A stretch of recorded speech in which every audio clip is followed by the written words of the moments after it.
Is it really true that 1% of our investments produce 90% of our investment returns? That's what I'm thinking about.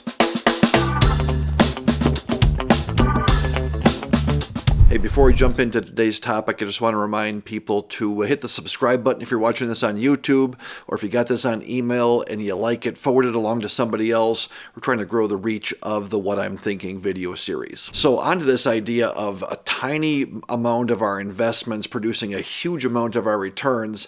I came across a chart here recently on Visual Capitalist. We can pull it up here.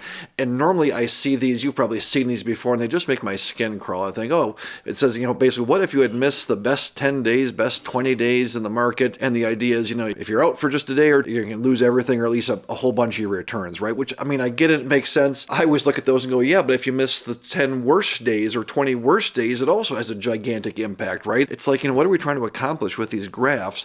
But what caught my eye with this one is that they went out and, in 30, 40, 50, 60 days. Now, this time period goes back to 2003, it ends in 22. So it's a 20-year time period, just S&P 500 returns, right? And so I got to thinking that there's about 250 trading days in a year, right? So 10 years, 250 days, that's 2,500 trading days.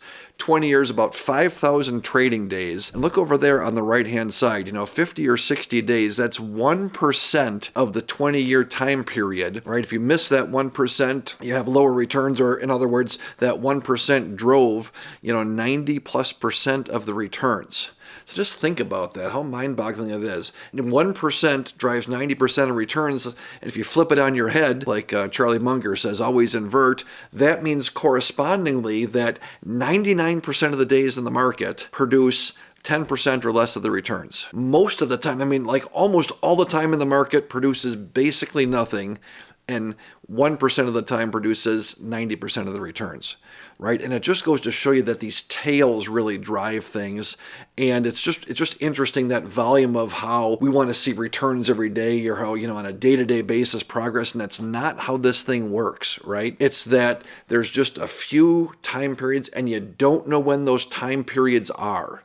Right? Take a look at the bottom categories here. The top 10 trading days going back over that 20-year period. They make the comment that 7 of them occurred during a bear market, which is true.